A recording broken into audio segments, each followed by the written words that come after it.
বন্ধ্যাত্ব হওয়ার কারণ, লক্ষণ ও প্রতিরোধের উপায়। বন্ধ্যাত্ব বর্তমান সময়ে নারী ও পুরুষ উভয়ের জন্য একটি গুরুত্বপূর্ণ স্বাস্থ্য সমস্যা।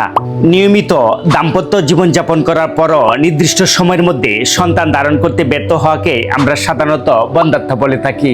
প্রিয় ভিউয়ার্স, চলুন জেনে নিই বন্ধ্যাত্ব হওয়ার বিশেষ কারণগুলো।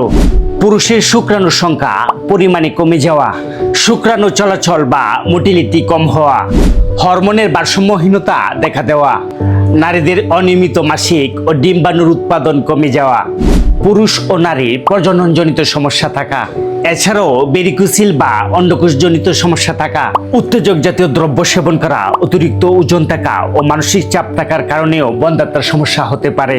প্রিয় ভিউয়ার্স, বন্ধ্যাত্ব থেকে আমাদের সুস্থ থাকতে সচেতন জীবন ব্যবস্থা, পুষ্টিকর খাদ্যাভ্যাস, পর্যাপ্ত ঘুম ও মানসিক চাপ নিয়ন্ত্রণ রাখা অতি জরুরি। হোমিওপ্যাথিক চিকিৎসায় রোগীর শারীরিক ও মানসিক অবস্থার উপর ভিত্তি করে সঠিক জার্মানি হোমিওপ্যাথিক ওষুধ সেবনের মাধ্যমে নারী ও পুরুষ বন্ধ্যাত্ব থেকে আরোগ্য হওয়া সম্ভব ইনশাল্লাহ। আপনাদের স্বাস্থ্যসেবা আছি আমি ডাক্তার মোহাম্মদ আব্দুল মান্নান। সবার সুস্বাস্থ্য কামনা করে আজকের মতো ভিডিওটি এখানেই শেষ করছি। দেখা হবে পরবর্তী ভিডিওতে।